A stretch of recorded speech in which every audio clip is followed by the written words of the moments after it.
Carlos V, rey de España y emperador del Sacro Imperio Romano Germánico, y Francisco I, rey de Francia, encarnaron a su manera la transición entre el mundo medieval y el renacentista en la Europa del siglo XVI.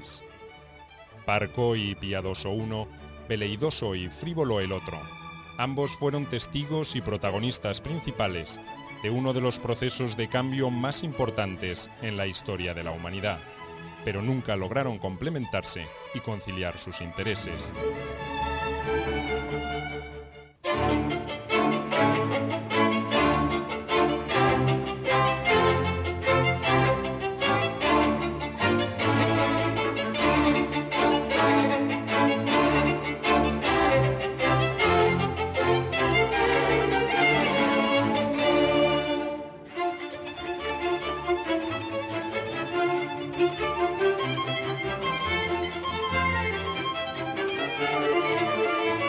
Carlos V, Francisco I.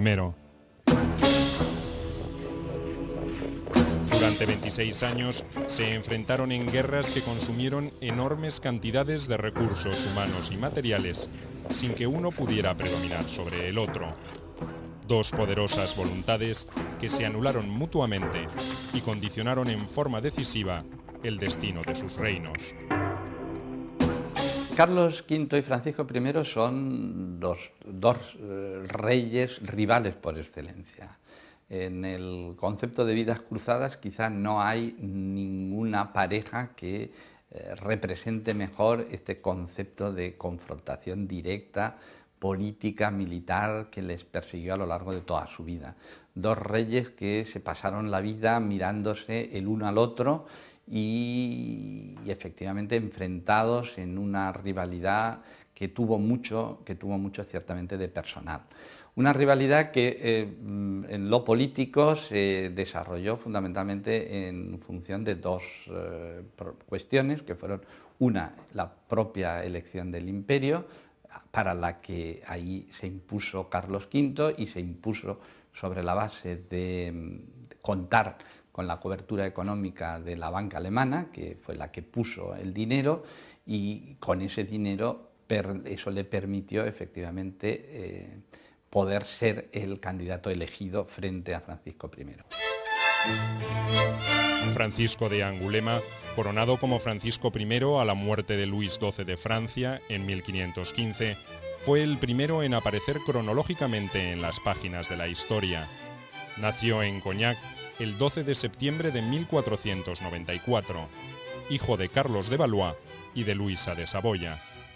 Esbelto y de facciones agradables, a pesar de su nariz prominente, su fama de caballero galante fue proverbial en la corte parisina. Ambicioso y dispuesto a cubrirse de gloria militar, no tardó en impulsar una política expansionista que alteraría el delicado equilibrio europeo en los comienzos del siglo XVI. A pocos meses de su designación, encabezó una fuerza de 30.000 soldados para recuperar Milán, antigua posesión francesa, gobernada por el duque Maximiliano de Sforza, aliado del Papa León X y del emperador alemán Maximiliano de Habsburgo. Una batalla cerca del pueblo de Marignano termina con la resistencia del duque y otorga a Francisco su primer galón como guerrero invencible. La elección del joven rey para demostrar sus ambiciones de poder no había sido casual. El milanesado no solo era una constante reivindicación de Francia, sino que se había transformado en un centro geopolítico de primer orden para las potencias europeas. Desde allí, Francisco podía influir sobre los estados pontificios, sobre las posesiones del emperador Maximiliano y sobre potencias marítimas como Venecia y Génova. De hecho, la victoria de los franceses obligó al Papa a negociar un nuevo concordato. El soberano francés tenía ahora el derecho de designar obispos y abades, un privilegio especial que incrementó el prestigio de Francisco I en la corte parisina, la más culta y refinada de toda Europa. Fue Francisco I quien de manera más clara impuso una nueva forma de gobierno, una nueva forma de entender la política, de la manifestación del rey, que va a ser en definitiva la corte. Y para ello, evidentemente, se va a inspirar los más avanzados, las cortes, las formas políticas más avanzadas de la época eran las ciudades italianas, los estados italianos, y evidentemente se va a basar en ello. Francisco I pues intenta sacar de las instituciones medievales, trata de reorganizar un reino que ha salido de una larga guerra, precisamente con instituciones modernas, con instituciones de la edad moderna. En paralelo con su campaña en el norte de Italia, Francisco consolidó su alianza con Enrique VIII, el rey de Inglaterra, descendiente de una dinastía que había sostenido una larga rivalidad con Francia. El objetivo estaba claro. El joven monarca francés ganaba puntos para aspirar a la corona del Sacro Imperio Romano Germánico, el mítico trono de Carlomagno, que ostentaba un envejecido Maximiliano de Habsburgo. Un solo escollo se levantaba en su camino, el nieto de Maximiliano, Carlos, que había sido coronado rey de España en 1518 al unificarse los dominios de Castilla y de Aragón, a los que se sumaba también su señorío sobre Flandes y los Países Bajos. Un rival poderoso por los recursos potenciales de sus posesiones europeas y los que comenzaban a asomar desde América, pero de escaso brillo y laureles para el avasallante Francisco. Tiene una imagen muy brillante, una imagen de hombre de mundo. Carlos V tiene, sin embargo, una imagen distinta, de hombre apocado, achatado, con su mandíbula prominente. No era precisamente un dechado de belleza, contrariamente a Francisco I, que es corpulento, fuerte, hábil en el manejo de las armas y de hábil cazador. Francisco I parece un hombre más acomplejado, también es de una inteligencia mucho más corta, aunque no le guste a mucha gente reconocerlo, pero Carlos V no se caracteriza por ser muy despierto. Hay una anécdota que le dice un campesino castellano: Majestad, cerrad la boca, que aquí las moscas son insolentes, porque iba con la boca abierta, le pesaba la mandíbula, tenía cara de estúpido, y de hecho los primeros retratos que se conocen de Carlos V pues parece tiene cara de lelo, ¿no? Una cara de alelado, de persona poco inteligente. Carlos de Habsburgo había nacido en Gante, Flandes, el 24 de febrero de 1500. Era hijo de Felipe el Hermoso, primogénito del emperador alemán, y de Juana, hija de los reyes católicos de España. La prematura muerte de su padre en 1506 y la demencia de su madre, conocida como Juana la Loca, determinó que creciera al cuidado de su tía Margarita de Austria en Flandes. Esa circunstancia había derivado en una curiosa situación que marcaría los primeros años de su reinado. Cuando el 19 de septiembre de 1517, Carlos I desembarcó en la costa asturiana para hacerse cargo del trono unificado de España, no hablaba castellano y solo conocía esas tierras por referencias. Nunca había estado antes en la península. Rodeado de su cortejo de colaboradores flamencos, el rey era un perfecto desconocido para sus súbditos y nada atractivo para los representantes de otras casas reales europeas. Con Carlos V lo que pasa es que cuando él llega a España, primero no es Carlos V, es solo Carlos I. Y es un crío que tiene 16 años. Y aquella generación que le conoce a él nada más llegar a Tazones, en Asturias, aquella generación que le conoce a él es también la generación que ha podido conocer 20 años atrás la guerra de Granada, la conquista de Granada y los inicios del descubrimiento de América por Isabel y por Fernando.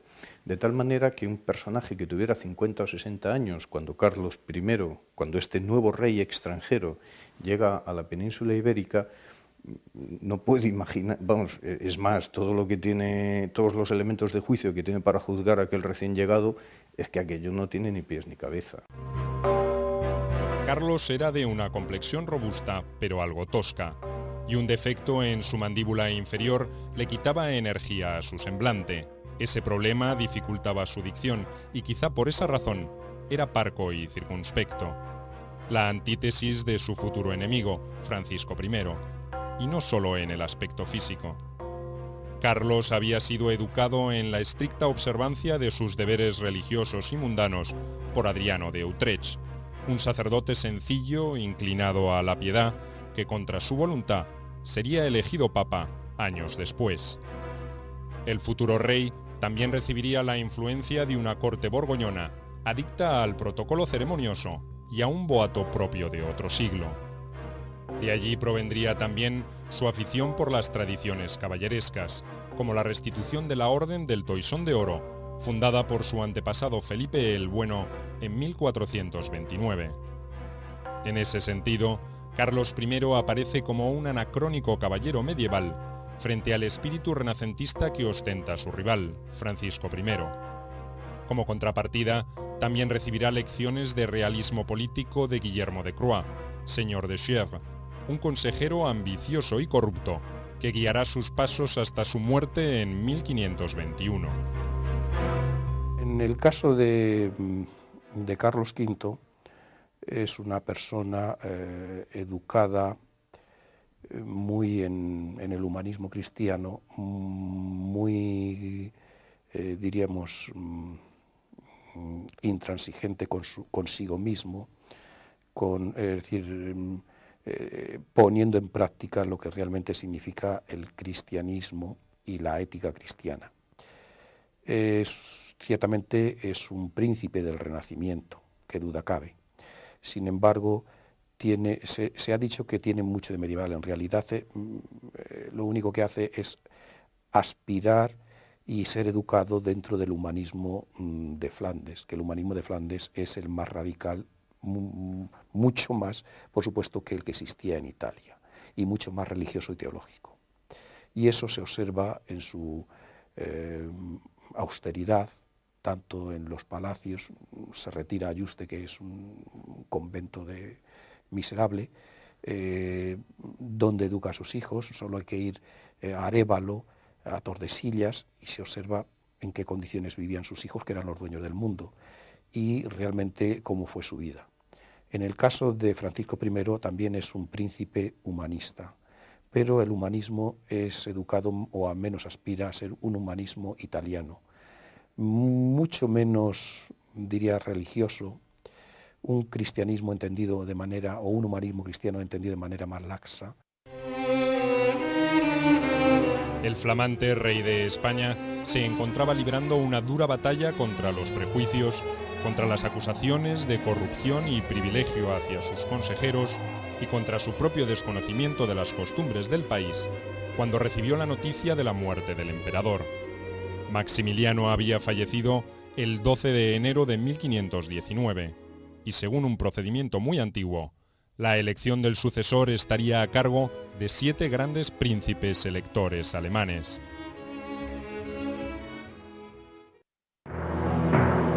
El momento internacional era muy delicado. La presión del Imperio Otomano sobre Europa Oriental y Central se había incrementado en forma notable. Un nuevo sultán, Solimán el Magnífico, que había conquistado Egipto, amenazaba con subir por los Balcanes hacia el Danubio y poner en grave riesgo a Hungría. El Papa reclamaba por una nueva cruzada. Era imprescindible que el título de emperador del Sacro Imperio recayera sobre una figura capaz de unir las voluntades de los reinos cristianos detrás de tan magna empresa. Hoy, los historiadores en Europa tenemos claro que no es emperador de Alemania, utilizando el rigor conceptual, no es emperador de Alemania, sino del Sacro Imperio, que es diferente, claro, porque es un territorio que abarca, por supuesto, Alemania, pero que llega también hasta Hungría, pasando por Austria y algunos territorios de alrededor de todo este inmenso conglomerado cultural, ¿no? Él no actúa desde un punto de vista, como diríamos hoy, nacional de cada territorio, cuando está en cada territorio, sino que busca en primer lugar el mantenimiento de una unidad religiosa, porque ese es el constitucionalismo del siglo XVI. Para Carlos V es la unidad religiosa, y en función del mantenimiento de la unidad religiosa, alrededor de esa unidad religiosa, es como se monta toda la estrategia política, ¿no? Francisco I había demostrado sus dotes como guerrero y podía empeñar los recursos de la opulenta Francia en esa tarea. Carlos I solo podía exhibir su descendencia directa de la Casa de Austria, de donde habían salido los últimos herederos del trono de Carlomagno. También contaba con la sagacidad diplomática de su tía Margarita y con abundantes recursos monetarios provistos por los banqueros alemanes, enterados de que Hernán Cortés había conquistado en México un fabuloso imperio indígena.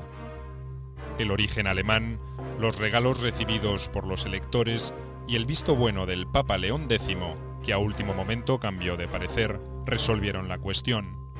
El 28 de junio de 1519, Carlos I de España se convertiría en el emperador Carlos V. Cuando Carlos V sube al trono de Castilla y de Aragón, tradicionalmente se ha dicho que empieza la Edad Moderna, que son tiempos nuevos, y realmente fue así, porque desde el punto de vista político significaba una nueva forma de gobierno, no los orígenes del Estado institucional, como nos han venido diciendo desde Max Weber y desde las revoluciones burguesas, sino que lo que se imponía era una forma de gobierno que se conoce como la corte. La corte llevaba consigo la ruptura desde el punto de vista político del feudalismo, pero aún se mantenían las relaciones personales. Desde el punto de vista de la cultura era la ruptura de la escolástica y aparecía el humanismo. Y desde el punto de vista del poder internacional, pues coincidía que se había producido la unión de Castilla y Aragón, lo cual había formado una gran monarquía, sobre todo teniendo en cuenta que se acababa de descubrir América, y a esto le venía a añadir por herencia una serie de territorios en Europa, con el título añadido de emperador, con lo cual se configuraba el poder más poderoso, valga la redundancia, que existió hasta entonces en Europa y en el mundo desde el Imperio Romano. El nuevo emperador sería coronado oficialmente en Aquisgrán, la antigua capital de Carlomagno, en 1521. Para entonces ya había hecho conocer su ideario de lograr una Europa unida contra el turco, que había comenzado a cumplir sus amenazas atacando Belgrado. Pero el objetivo de convocar a la cristiandad se empañó en la propia Alemania, donde la rebeldía de Martín Lutero ganaba adeptos entre los nobles del imperio, y en las intrigas de Francisco I, que iniciaría una guerra personal contra Carlos V.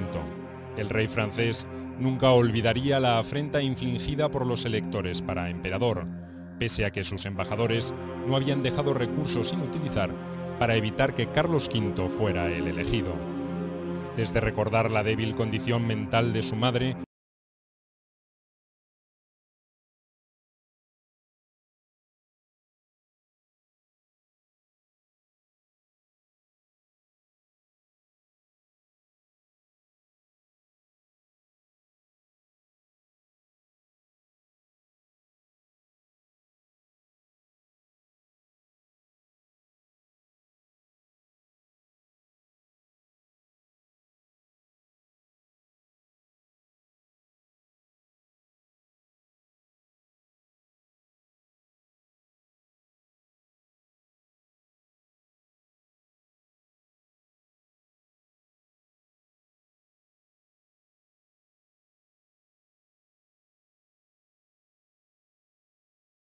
la dinástica que podía inducir hacia, y en este campo Francisco I no tenía nada que hacer frente a la dinastía de la Casa de Austria, y en segundo lugar pues la convicción de los 7 príncipes electores, que era una convicción que se podía ganar por dinero, como hizo Carlos I y que no supo hacer también Francisco I. Francisco I trató siempre de disfrazar su desprecio contra Carlos V en motivos geopolíticos. En ese sentido, su oposición estaba fundada en la necesidad de evitar el incremento desmesurado del poder de los Habsburgo en Europa. No le faltaba razón. Francia quedaba virtualmente rodeada por reinos o señoríos sometidos a la autoridad directa del emperador, quien además reclamaba la Borgoña francesa, que había perdido su bisabuelo, el duque Carlos el Temerario. Ante tamaña rivalidad, no fue una sorpresa que aliados de Francisco atacaran dominios de Carlos V en España y en los Países Bajos en el verano de 1521.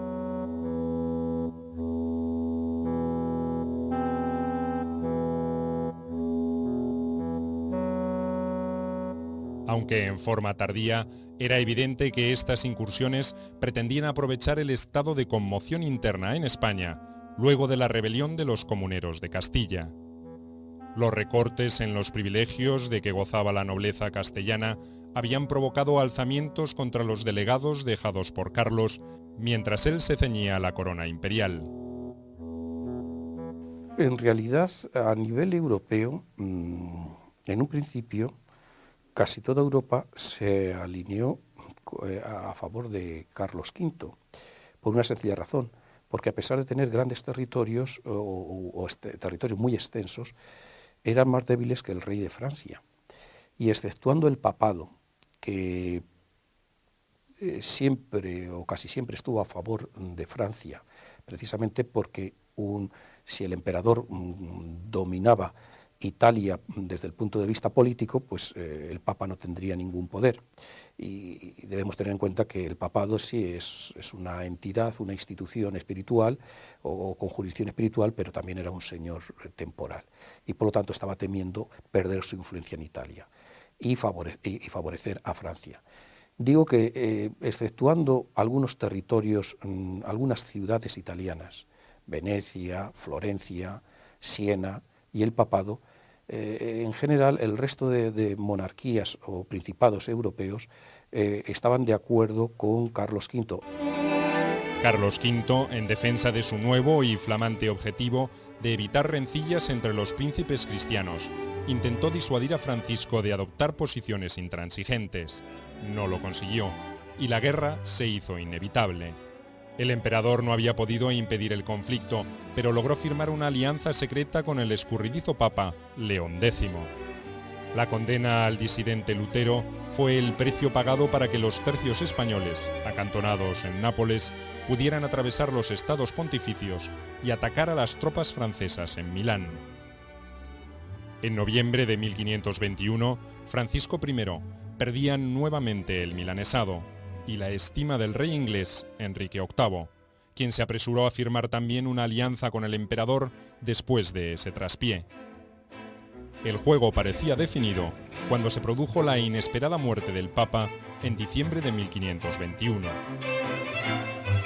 El rey de Inglaterra abraza una rama herética de las reformas protestantes, pero claro, es que enfrentarse con el emperador pues resulta cuando menos chocante, y por lo tanto aliarse absoluta y permanentemente con Francia pues no deja de ser algo disparatado. Por otra parte, al propio emperador le viene muy bien mantener una alianza con Inglaterra, una alianza sólida y consistente con Inglaterra, en tanto en cuanto cierra aún más el círculo alrededor de Francia.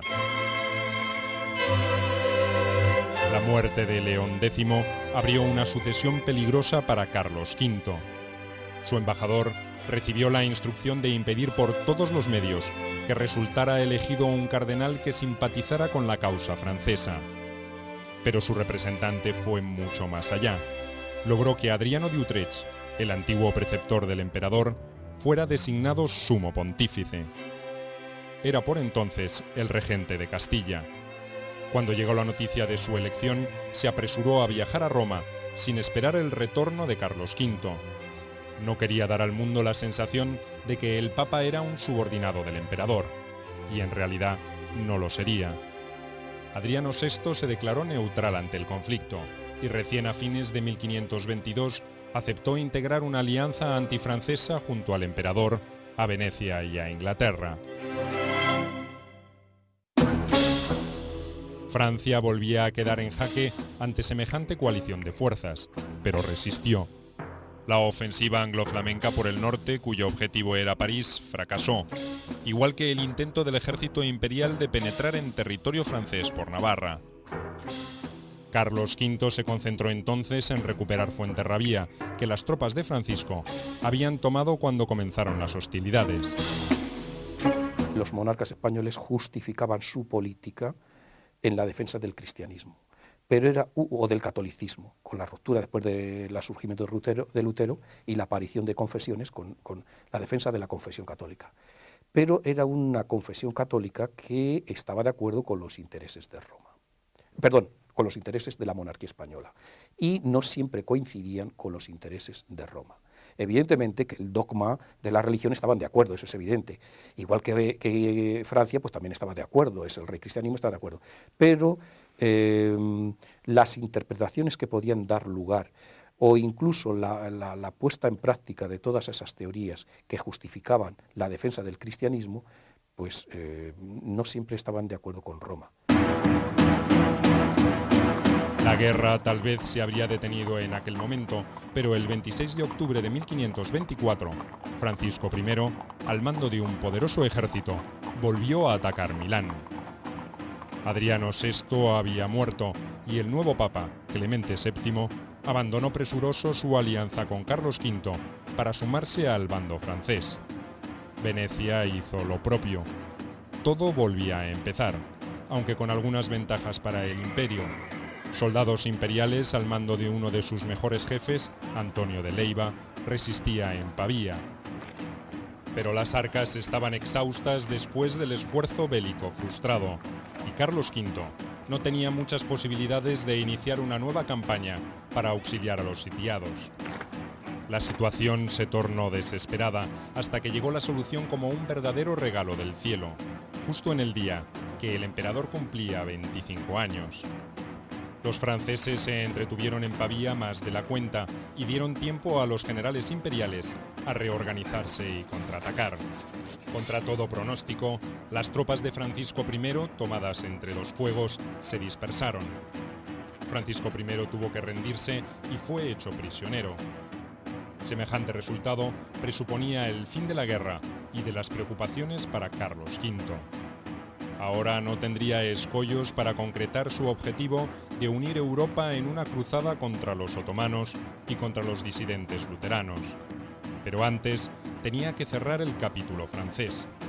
Fernando de Austria, su hermano, opinó como otros consejeros que era hora de aniquilar el poderío francés. Carlos V, en cambio, reveló a su aliado inglés, Enrique VIII, que pretendía ser generoso. Francisco I tendría que restituir lo que había usurpado previa negociación entre las partes. El emperador mostró así su perfil caballeresco, del que tendría que arrepentirse 2 años después. De momento, el acongojado era el rey de Francia, que fue recluido en la Torre de los Lujanes, en Madrid. Lo que a mí siempre me ha llamado la atención de Carlos V y de Francisco I ha sido que son dos personajes que ciertamente representan la modernidad, se les sitúan siempre como pioneros de la modernidad, pero que en su enfrentamiento personal, de hecho, adoptan formas propias del mundo medieval, del que sin duda proceden. Y ejemplos de ello pues son la manía, digamos, por decirlo de alguna manera, por los desafíos personales, esta especie de culto caballeresco al honor personal, que le llevó a Francisco I a arrastrar siempre lo que había sido el estigma moral de haber sido apresado en Pavía, de haber sido encerrado durante casi 1 año en la Torre de los Lujanes, en Madrid, y ese estigma moral supuso un resentimiento personal que nunca superó, que siempre estuvo presente y que se proyectó de muy diversas formas, siempre, insisto, en el terreno estrictamente personal, hacia o contra Carlos V. Las negociaciones no fueron fáciles. Francisco I no estaba dispuesto a devolver el ducado de Borgoña, que Carlos V deseaba recuperar. Para el emperador, ese era el precio mínimo que debía pagar por su derrota en Pavía. Fueron pasando los meses y el rey francés comenzó a sufrir las consecuencias de su prolongado cautiverio. Aunque era tratado de acuerdo con su rango y gozaba de una libertad relativa, Francisco se enfermó y obligó al emperador a repensar su estrategia. Fingió aceptar las condiciones impuestas, pero con una sola salvedad. Para entregar Borgoña debía volver a Francia y convencer a sus súbditos sobre la necesidad de ceder ese territorio. Para garantizar que cumpliría con lo pactado, ofreció dejar a sus hijos mayores como rehenes y hasta aceptó casarse con Leonor de Austria, la hermana mayor de Carlos V. Hubo otras exigencias. Francisco debió jurar sobre los evangelios y dar su palabra de honor de caballero, que retornaría como prisionero si en el término de 6 meses no se cumplía con lo acordado. El Tratado de Madrid se firmó el 14 de enero de 1526. Francisco I lo calificaría como nulo a su regreso a Francia, porque consideró que lo había firmado bajo presión. No se necesita aniquilar a Francia, se necesita pactar con Francia. Eso es lo que busca el emperador, y de hecho entrega a su hermana al rey de Francia como esposa, y ya está, ¿no? Es pactar lo que se necesita y no destruir. Y es lo que se firmó, si no en este edificio, ahí enfrente, en el Alcázar de Madrid, y que luego se ratifica en Illescas, y que luego, estoy hablando del Tratado de Madrid, que luego Francisco I, naturalmente, en cuanto cruza el Pirineo, lo denuncia y dice, lo firmé coaccionado y por lo tanto no tiene ninguna validez el reconocimiento de los pactos internacionales, de los territorios, de las retiradas de Borgoña que tiene que asumir Francia, Milán, etcétera, etcétera, ¿no? Los argumentos de Estado fueron tener más bien confianza en que Francisco I iba a aceptar la preeminencia de Carlos V, que iba a luchar por la unidad de la cristiandad, que se iba a asociar con Carlos en la lucha contra los turcos y que iba a ser un colaborador del emperador en la consecución de la monarquía universal. Es decir, que iba a pasar de ser un enemigo a ser un cooperante necesario. Era mucha ingenuidad. Porque sí, porque Charles de Lannoy, por los torneos, las fiestas, digamos el ambiente caballeresco, de cordialidad, y te he vencido en buena lid, ahora tú reconoces mi victoria, el fair play, el juego entre caballeros, más bien una percepción de la política un poco deportiva.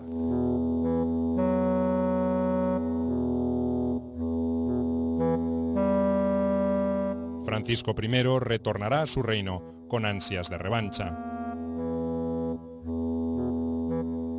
Pese a su situación de extrema debilidad o a propósito de ella, reunirá aliados. El más poderoso será Enrique VIII. El rey inglés, lo mismo que el Papa Clemente VII y ciudades-estado italianas como Venecia, de pronto recelaban del poder que había adquirido Carlos V. Los italianos querían expulsar al emperador de toda la península, esto es, tanto de Milán como de Nápoles. Para garantizarlo, el rey de Francia incorporó a un nuevo e inesperado aliado a ese juego de poder, el odiado sultán Solimán el Magnífico. La Liga Clementina, como se denominaría a la alianza contra Carlos V, contendría por lo tanto una profunda paradoja. El Papa y el Gran Turco, aliados en contra de la que se consideraba la primera espada de la cristiandad. En este sentido, la tregua, el pacto de Francisco I con el emperador turco supone un revés durísimo para Carlos V, que sin lugar a dudas se veía muy imbuido e influenciado por el pensamiento erasmista. El pensamiento erasmista que tenía dos principios básicos. Uno, hay que buscar la paz a todo precio, a toda costa, siempre. Esto sin duda alguna, en ello creía Carlos V, sin lugar a dudas. Y en segundo lugar, pero que esa paz no se puede mantener siempre con el turco, porque es el enemigo diabólico, ¿verdad?, del mundo cristiano. Claro, no creo que se pueda establecer un maniqueísmo entre Francisco I y Carlos V. Quiero decir que Carlos V tiene absoluto derecho a pensar como piensa y la realidad de los hechos es la que es. Es decir, Carlos V tiene que acudir 2 veces a la defensa de Viena porque el Imperio Otomano está invadiendo Europa por tierra. Solimán respondió a las demandas de Francisco con una frase que describía una cualidad de sus ejércitos que a la larga sería perjudicial para sus aliados. Estamos de noche y día, con el caballo ensillado y el sable ceñido. A diferencia de los europeos, los soldados otomanos no eran mercenarios y organizar una expedición era por lo tanto menos trabajoso y más rápido para los turcos. Además, Solimán ya tenía planificado atacar Budapest en la primavera de 1526. No necesitaba coordinar sus operaciones con sus amigos occidentales, y no lo hizo. 100.000 combatientes turcos y 300 cañones cubrieron la llanura de Moax el 28 de agosto de 1526. Allí los esperaban el rey Luis II de Hungría, cuñado del emperador, y la florinata de la caballería húngara para afrontar una defensa desesperada. No fue un combate, fue una masacre. 20.000 húngaros perdieron la vida, entre ellos el rey. La noticia de la catástrofe facilitó el apoyo económico de los reinos cristianos, sobre todo los alemanes, al emperador. Era imprescindible armar un ejército que impidiera que los otomanos avanzaran sobre Viena, su próximo objetivo, después de la caída de las ciudades hermanas de Buda y Pest. Esa misma noticia paralizó la campaña de Francisco I.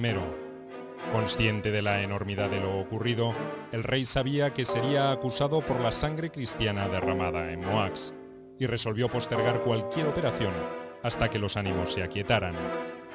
Pero su inactividad coincidió con la decisión otomana de dilatar una nueva ofensiva sobre el occidente europeo. Para Francisco I, Carlos V es una amenaza más temible que el Imperio Otomano. O sea, que estamos jugando con... Ahí sí que juega la geopolítica. Ahí sí que juega un cruce de caminos en el Mediterráneo donde unos y otros intentan compensarse. Pero sería injusto decir que Francisco I fue un soberano malvado, inescrupuloso, porque en realidad juega un juego que lo intentaron jugar todos. Porque otros príncipes cristianos también intentaron llevar a cabo una alianza con los turcos. El propio Carlos V llega a una alianza con los turcos porque el reconocimiento de su propiedad sobre Hungría, que después pasa a Fernando I, le lleva a firmar tratados, a pagarle una indemnización a Solimán, y no solo una indemnización, sino pagarle tributo, a reconocer el statu quo en el Danubio y a incluso a cooperar con los turcos en el mantenimiento del statu quo en toda la frontera danubiana.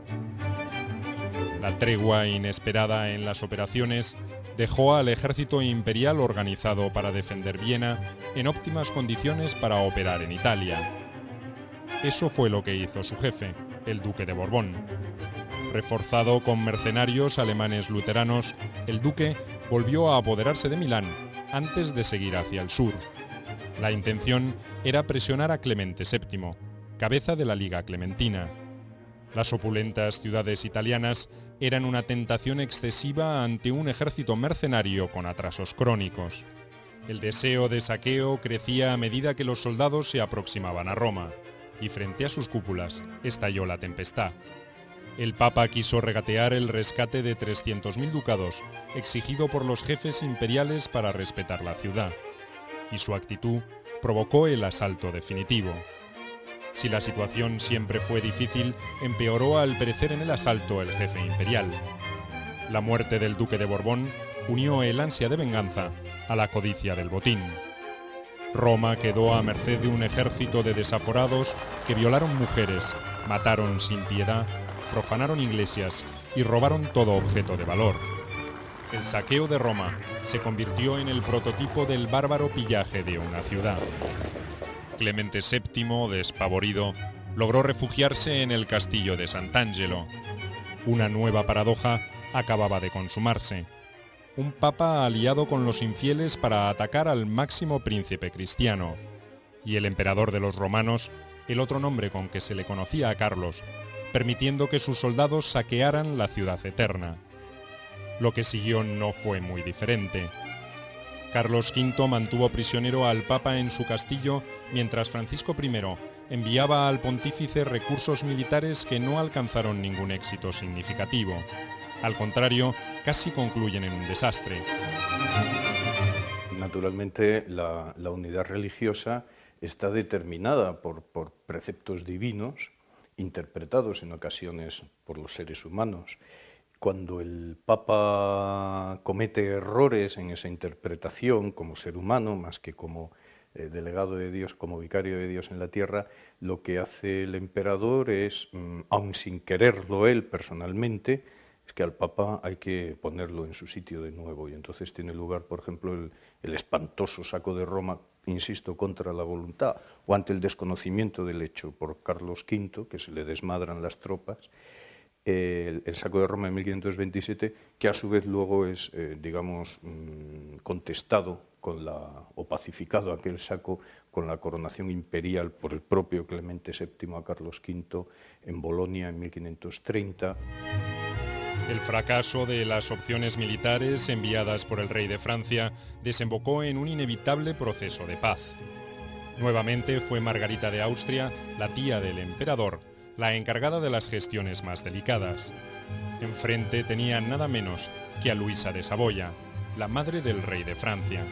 En el verano de 1529 se firmó la Paz de las Damas, como se conoció el tratado. Las concesiones francesas serían mínimas, salvo las pecuniarias para pagar el rescate de los príncipes herederos, dejados por Francisco I en garantía de su promesa incumplida.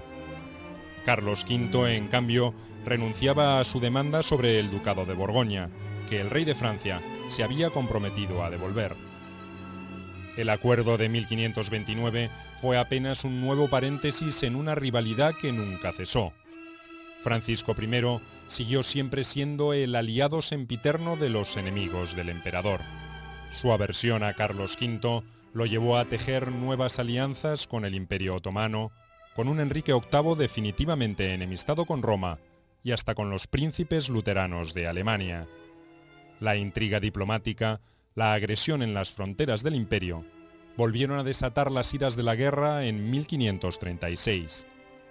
Esta vez fue Carlos V quien cuidadosamente preparó una invasión generalizada a Francia para terminar con su enemigo.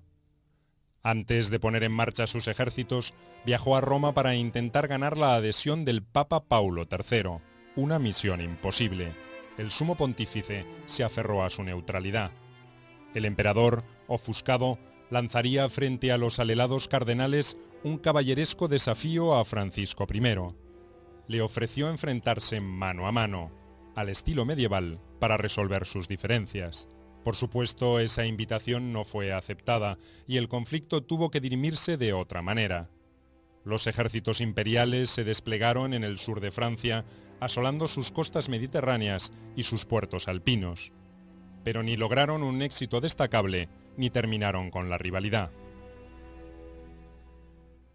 Realmente los dos, Francisco I y Carlos V, si se parecen en algo, es más bien en el fracaso de sus objetivos políticos, o la sensación de fracaso. Francisco I dejará un país, Francia, al borde de la guerra civil religiosa. Carlos V deja una cristiandad desunida. Él llegó a una cristiandad, estaba predicando Lutero, es cierto, pero tendrá que dividir su herencia, cuando para un soberano de esa época repartir la herencia ya es un trago amargo, entre su hijo Felipe y su hermano Fernando, y se separará la casa de Habsburgo, que había estado unida en dos casas. Eso para él es un fracaso. Para él es un fracaso no haber resuelto la cuestión religiosa. Se empeñó en mover a los papas hacia el Concilio de Trento, en liquidar el problema de la Reforma, y fracasa. Deja una cristiandad dividida. Francisco I deja una Francia calentándose ya para la guerra civil religiosa. Carlos V deja una Europa calentándose para una guerra mundial. En 1547 muere Francisco I. La rivalidad parece que ha comenzado a resolverse en forma natural. pero deja huellas muy profundas. Francia no va a lograr superar la impresión de que la lucha contra el emperador es una causa nacional hasta mucho más allá de la muerte de Carlos V el 21 de septiembre de 1558. España, por su parte, va a sentir ese estado de guerra permanente en carne propia. Los Habsburgo consumirán en ese enfrentamiento ingentes recursos preciosos de América que solo servirán para acelerar su decadencia.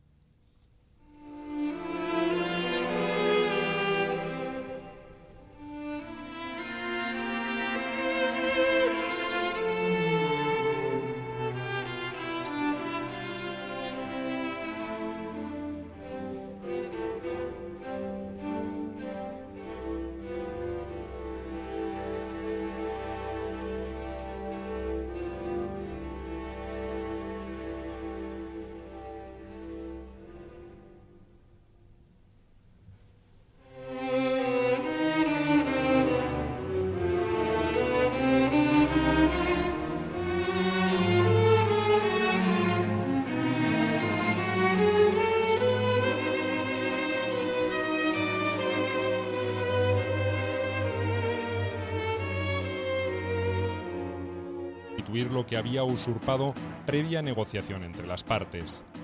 El emperador mostró así su perfil caballeresco, del que tendría que arrepentirse 2 años después. De momento, el acongojado era el rey de Francia, que fue recluido en la Torre de los Lujanes, en Madrid. Lo que a mí siempre me ha llamado la atención de Carlos V y de Francisco I ha sido que son dos personajes que ciertamente representan la modernidad, se les sitúan siempre como pioneros de la modernidad, pero que en su enfrentamiento personal, de hecho, adoptan formas propias del mundo medieval, del que sin duda proceden. Y ejemplos de ello pues son la manía, digamos, por decirlo de alguna manera, por los desafíos personales, esta especie de culto caballeresco al honor personal, que le llevó a Francisco I a arrastrar siempre lo que había sido el estigma moral de haber sido apresado en Pavía, de haber sido encerrado durante casi un año en la Torre de los Lujanes, en Madrid, y ese estigma moral supuso un resentimiento personal que nunca superó, que siempre estuvo presente y que se proyectó de muy diversas formas, siempre, insisto, en el terreno estrictamente personal, hacia o contra Carlos V. Las negociaciones no fueron fáciles. Francisco I no estaba dispuesto a devolver el ducado de Borgoña, que Carlos V deseaba recuperar. Para el emperador, ese era el precio mínimo que debía pagar por su derrota en Pavía. Fueron pasando los meses y el rey francés comenzó a sufrir las consecuencias de su prolongado cautiverio. Aunque era tratado de acuerdo con su rango y gozaba de una libertad relativa, Francisco se enfermó y obligó al emperador a repensar su estrategia. Fingió aceptar las condiciones impuestas, pero con una sola salvedad. Para entregar Borgoña debía volver a Francia y convencer a sus súbditos sobre la necesidad de ceder ese territorio. Para garantizar que cumpliría con lo pactado, ofreció dejar a sus hijos mayores como rehenes y hasta aceptó casarse con Leonor de Austria, la hermana mayor de Carlos V. Hubo otras exigencias. Francisco debió jurar sobre los evangelios y dar su palabra de honor de caballero, que retornaría como prisionero si en el término de 6 meses no se cumplía con lo acordado. El Tratado de Madrid se firmó el 14 de enero de 1526. Francisco I lo calificaría como nulo a su regreso a Francia, que alteraría el delicado equilibrio europeo en los comienzos del siglo XVI. A pocos meses de su designación, encabezó una fuerza de 30.000 soldados para recuperar Milán, antigua posesión francesa, gobernada por el duque Maximiliano de Sforza, aliado del Papa León X y del emperador alemán Maximiliano de Habsburgo. Una batalla cerca del pueblo de Marignano termina con la resistencia del duque y otorga a Francisco su primer galón como guerrero invencible. La elección del joven rey para demostrar sus ambiciones de poder no había sido casual. El milanesado no solo era una constante reivindicación de Francia, sino que se había transformado en un centro geopolítico de primer orden para las potencias europeas. Desde allí, Francisco podía influir sobre los estados pontificios, sobre las posesiones del emperador Maximiliano y sobre potencias marítimas como Venecia y Génova. De hecho, la victoria de los franceses obligó al Papa a negociar un nuevo concordato.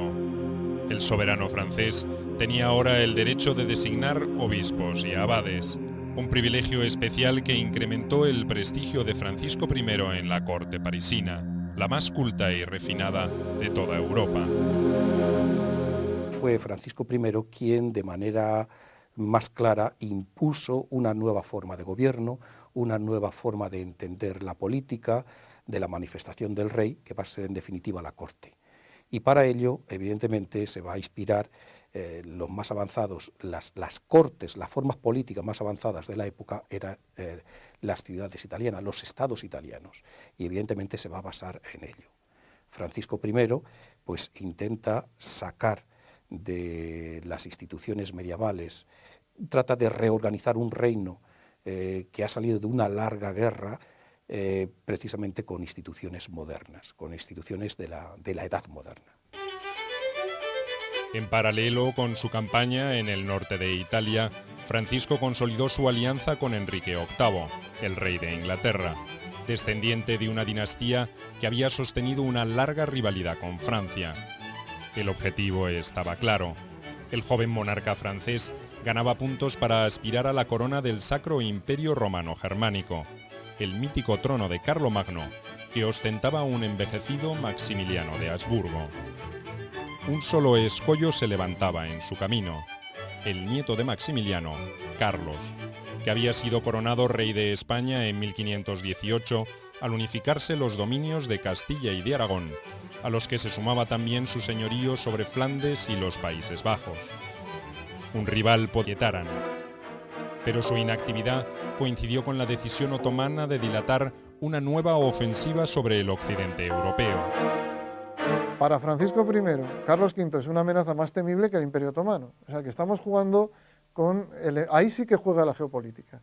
Ahí sí que juega un cruce de caminos en el Mediterráneo donde unos y otros intentan compensarse. Pero sería injusto decir que Francisco I fue un soberano malvado, inescrupuloso, porque en realidad juega un juego que lo intentaron jugar todos. Porque los propios otros príncipes cristianos también intentaron llevar a cabo una alianza con los turcos. El propio Carlos V llega a una alianza con los turcos porque el reconocimiento de su propiedad sobre Hungría, que después pasa a Fernando I, le lleva a firmar tratados, a pagarle una indemnización a Solimán, y no solo una indemnización, sino pagarle tributo, a reconocer el statu quo en el Danubio y a incluso a cooperar con los turcos en el mantenimiento del statu quo en toda la frontera danubiana. La tregua inesperada en las operaciones dejó al ejército imperial organizado para defender Viena en óptimas condiciones para operar en Italia. Eso fue lo que hizo su jefe, el duque de Borbón. Reforzado con mercenarios alemanes luteranos, el duque volvió a apoderarse de Milán antes de seguir hacia el sur. La intención era presionar a Clemente VII, cabeza de la Liga Clementina. Las opulentas ciudades italianas eran una tentación excesiva ante un ejército mercenario con atrasos crónicos. El deseo de saqueo crecía a medida que los soldados se aproximaban a Roma, y frente a sus cúpulas estalló la tempestad. El Papa quiso regatear el rescate de 300.000 ducados, exigido por los jefes imperiales para respetar la ciudad, y su actitud provocó el asalto definitivo. Si la situación siempre fue difícil, empeoró al perecer en el asalto el jefe imperial. La muerte del duque de Borbón unió el ansia de venganza a la codicia del botín. Roma quedó a merced de un ejército de desaforados que violaron mujeres, mataron sin piedad profanaron iglesias y robaron todo objeto de valor. El saqueo de Roma se convirtió en el prototipo del bárbaro pillaje de una ciudad. Clemente VII, despavorido, logró refugiarse en el castillo de Sant'Angelo. Una nueva paradoja acababa de consumarse. Un papa aliado con los infieles para atacar al máximo príncipe cristiano. Y el emperador de los romanos, el otro nombre. Solimán respondió a las demandas de Francisco con una frase que describía una cualidad de sus ejércitos que a la larga sería perjudicial para sus aliados. Estamos de noche y día, con el caballo ensillado y el sable ceñido. A diferencia de los europeos, los soldados otomanos no eran mercenarios, y organizar una expedición era por lo tanto menos trabajoso y más rápido para los turcos. Además, Solimán ya tenía planificado atacar Budapest en la primavera de 1526. No necesitaba coordinar sus operaciones con sus amigos occidentales, y no lo hizo. 100.000 combatientes turcos y 300 cañones cubrieron la llanura de Moax el 28 de agosto de 1526. Allí los esperaban el rey Luis II de Hungría, cuñado del emperador, y la flor y nata de la caballería húngara para afrontar una defensa desesperada. No fue un combate, fue una masacre. 20.000 húngaros perdieron la vida, entre ellos el rey. La noticia de la catástrofe facilitó el apoyo económico de los reinos cristianos, sobre todo los alemanes, al emperador. Era imprescindible armar un ejército que impidiera que los otomanos avanzaran sobre Viena, su próximo objetivo, después de la caída de las ciudades hermanas de Buda y Pest. Esa misma noticia paralizó la campaña de Francisco I. Consciente de la enormidad de lo ocurrido, el rey sabía que sería acusado por la sangre cristiana derramada en Moax y resolvió postergar cualquier operación hasta que los ánimos se aquietaran. Pero su inactividad coincidió con la decisión otomana de dilatar una nueva ofensiva sobre el occidente europeo. Para Francisco I, Carlos V es una amenaza más temible que el Imperio Otomano. O sea que estamos jugando con... Ahí sí que juega la geopolítica. Ahí sí que juega un cruce de caminos en el Mediterráneo donde unos y otros intentan compensarse. Pero sería injusto decir que Francisco I fue un soberano malvado, inescrupuloso, porque en realidad juega un juego que lo intentaron jugar todos. Porque los propios otros príncipes cristianos también intentaron llevar a cabo una alianza con los turcos. El propio Carlos V llega a una alianza con los turcos porque el reconocimiento de su propiedad sobre Hungría, que después pasa a Fernando I, le lleva a firmar tratados, a pagarle una indemnización a Solimán, y no solo una indemnización, sino pagarle tributo, a reconocer el statu quo en el Danubio y a incluso a cooperar con los turcos en el mantenimiento de... que había sostenido una larga rivalidad con Francia. El objetivo estaba claro. El joven monarca francés ganaba puntos para aspirar a la corona del Sacro Imperio Romano Germánico, el mítico trono de Carlomagno, que ostentaba un envejecido Maximiliano de Habsburgo.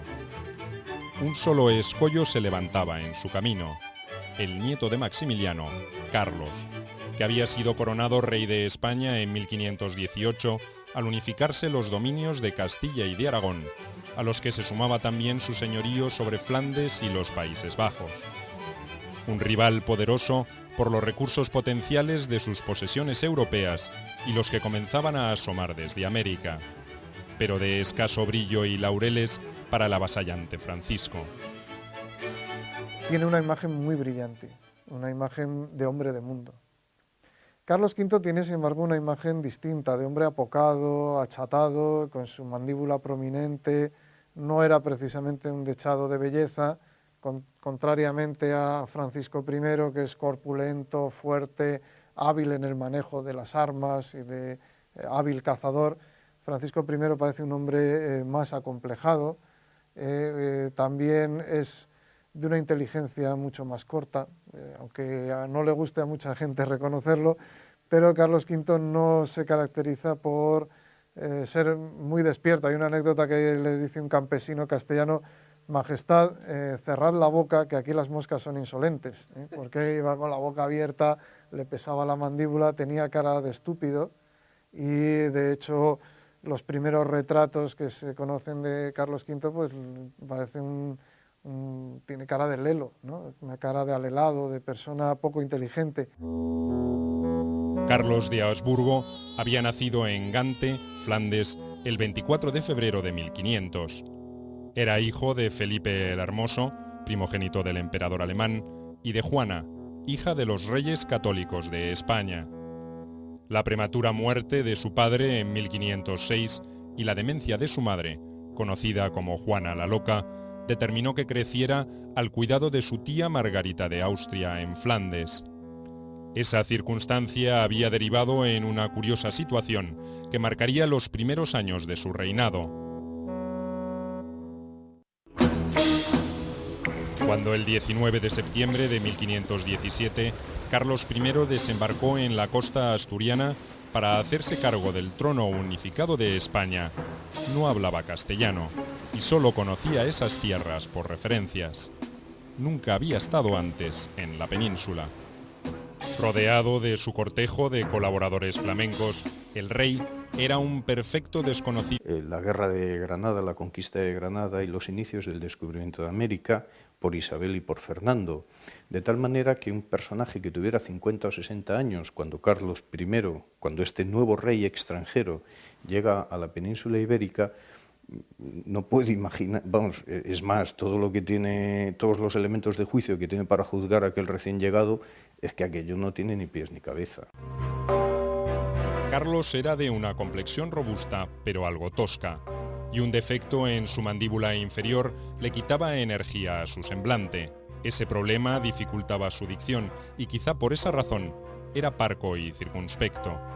La antítesis de su futuro enemigo, Francisco I, y no solo en el aspecto físico. Carlos había sido educado en la estricta observancia de sus deberes religiosos y mundanos por Adriano de Utrecht, un sacerdote sencillo, inclinado a la piedad, que contra su voluntad sería elegido papa años después. El futuro rey también recibiría la influencia de una corte borgoñona, adicta al protocolo ceremonioso y a un boato propio de otro siglo. De allí provendría también su afición por las tradiciones caballerescas, como la restitución de la Orden del Toisón de Oro, fundada por su antepasado Felipe el Bueno en 1429. En ese sentido, Carlos I aparece como un anacrónico caballero medieval frente al espíritu renacentista que ostenta su rival, Francisco I. Como contrapartida, también recibirá lecciones de realismo político de Guillermo de Croix, señor de Chèvres, un consejero ambicioso y corrupto que guiará sus pasos hasta su muerte en 1521. En el caso de Carlos V, es una persona educada muy en el humanismo cristiano, muy, diríamos, intransigente consigo mismo, es decir, poniendo en práctica lo que realmente significa el cristianismo y la ética cristiana. Ciertamente es un príncipe del Renacimiento, qué duda cabe. Sin embargo, se ha dicho que tiene mucho de medieval. En realidad, lo único que hace es aspirar y ser educado dentro del humanismo de Flandes, que el humanismo de Flandes es el más radical, mucho más, por supuesto, que el que existía en Italia, y mucho más religioso y teológico. Y eso se observa en su austeridad, tanto en los palacios, se retira a Yuste, que es un convento miserable. De emperador, la encargada de las gestiones más delicadas. Enfrente tenía nada menos que a Luisa de Saboya, la madre del rey de Francia. En el verano de 1529 se firmó la Paz de las Damas, como se conoció el tratado. Las concesiones francesas serían mínimas, salvo las pecuniarias para pagar el rescate de los príncipes herederos, dejados por Francisco I en garantía de su promesa incumplida. Carlos V, en cambio, renunciaba a su demanda sobre el ducado de Borgoña, que el rey de Francia se había comprometido a devolver. El acuerdo de 1529 fue apenas un nuevo paréntesis en una rivalidad que nunca cesó. Francisco I siguió siempre siendo el aliado sempiterno de los enemigos del emperador. Su aversión a Carlos V lo llevó a tejer nuevas alianzas con el Imperio Otomano, con un Enrique VIII definitivamente enemistado con Roma y hasta con los príncipes luteranos de Alemania. La intriga diplomática, la agresión en las fronteras del imperio, volvieron a desatar las iras de la guerra en 1536. Esta vez fue Carlos V quien cuidadosamente preparó una invasión generalizada a Francia para terminar con su enemigo. Antes de poner en marcha sus ejércitos, viajó a Roma para intentar ganar la adhesión del Papa Paulo III, una misión imposible. El sumo pontífice se aferró a su neutralidad. El emperador, ofuscado, lanzaría frente a los alelados cardenales un caballeresco desafío a Francisco I. Le ofreció enfrentarse mano a mano, al estilo medieval, para resolver sus diferencias. Por supuesto, esa invitación no fue aceptada y el conflicto tuvo que dirimirse de otra manera. Los ejércitos imperiales se desplegaron en el sur de Francia, asolando sus costas mediterráneas y sus puertos alpinos. Pero ni lograron un éxito destacable, ni terminaron con la rivalidad. Realmente los dos, Francisco I y Carlos V, si se parecen en algo es más bien en el fracaso de sus objetivos políticos, o la sensación de fracaso. Francisco I dejará un país, Francia, al borde de la guerra civil religiosa.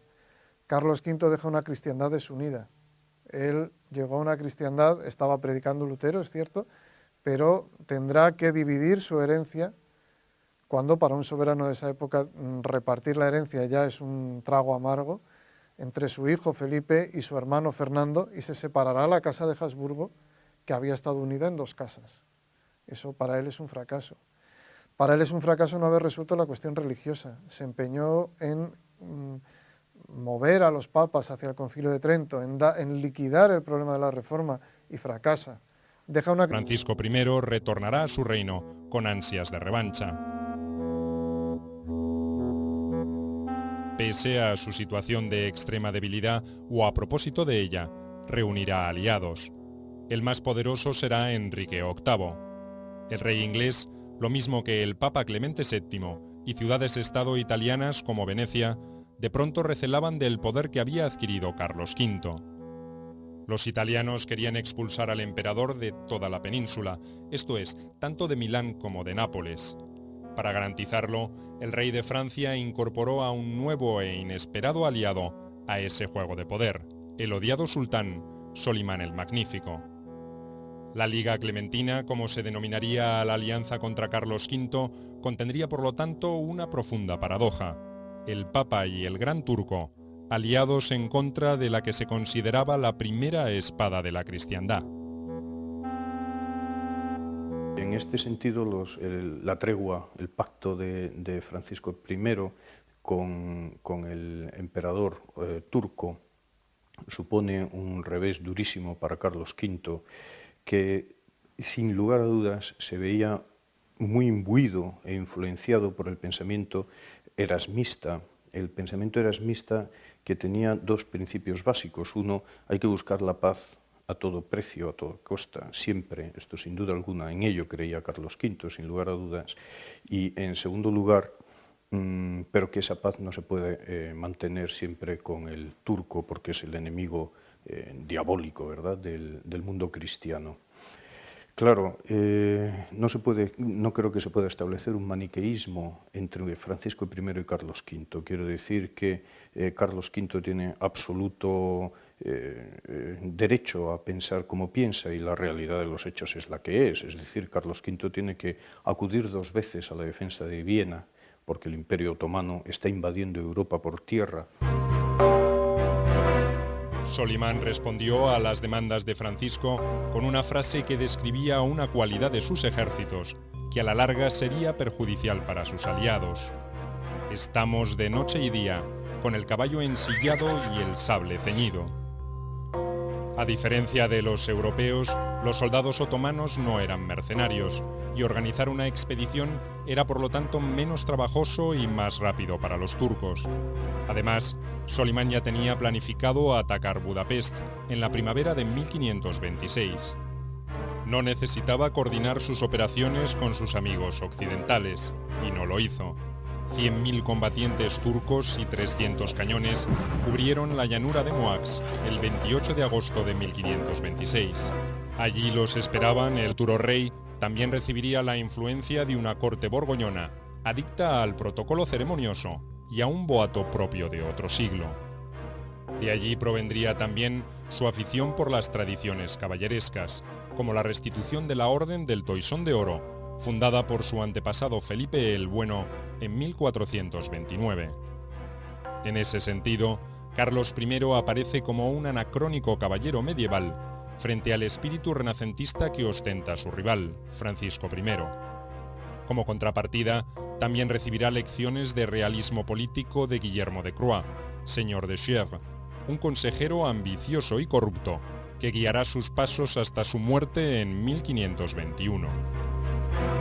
En el caso de Carlos V, es una persona educada muy en el humanismo cristiano, muy, diríamos, intransigente consigo mismo, es decir, poniendo en práctica lo que realmente significa el cristianismo y la ética cristiana. Ciertamente es un príncipe del Renacimiento, qué duda cabe. Sin embargo, se ha dicho que tiene mucho de medieval. En realidad, lo único que hace es aspirar y ser educado dentro del humanismo de Flandes, que el humanismo de Flandes es el más radical, mucho más, por supuesto, que el que existía en Italia, y mucho más religioso y teológico. Y eso se observa en su austeridad, tanto en los palacios, se retira a Yuste, que es un convento miserable, donde educa a sus hijos. Solo hay que ir a Arévalo, a Tordesillas, y se observa en qué condiciones vivían sus hijos, que eran los dueños del mundo, y realmente cómo fue su vida. En el caso de Francisco I también es un príncipe humanista, pero el humanismo es educado, o al menos aspira a ser un humanismo italiano, mucho menos, diría, religioso, un cristianismo entendido de manera, o un humanismo cristiano entendido de manera más laxa. El flamante rey de España se encontraba librando una dura batalla contra los prejuicios, contra las acusaciones de corrupción y privilegio hacia sus consejeros y contra su propio desconocimiento de las costumbres del país, cuando recibió la noticia de la muerte del emperador.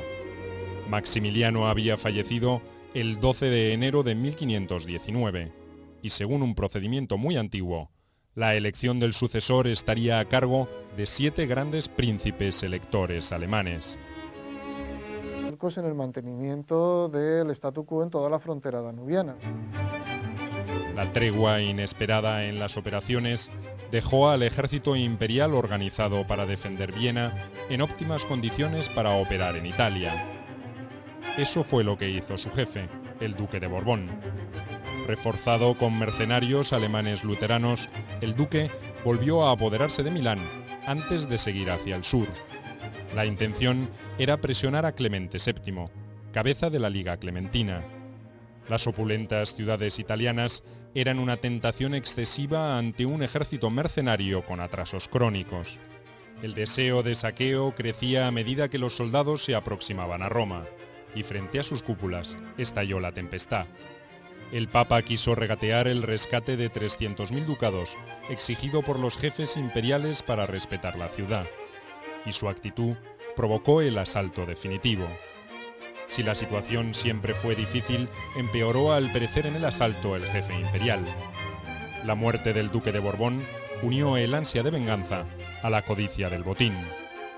Roma quedó a merced de un ejército de desaforados que violaron mujeres, mataron sin piedad, profanaron iglesias y robaron todo objeto de valor. El saqueo de Roma se convirtió en el prototipo del bárbaro pillaje de una ciudad. Clemente VII, despavorido, logró refugiarse en el castillo de Sant'Angelo. Una nueva paradoja acababa de consumarse.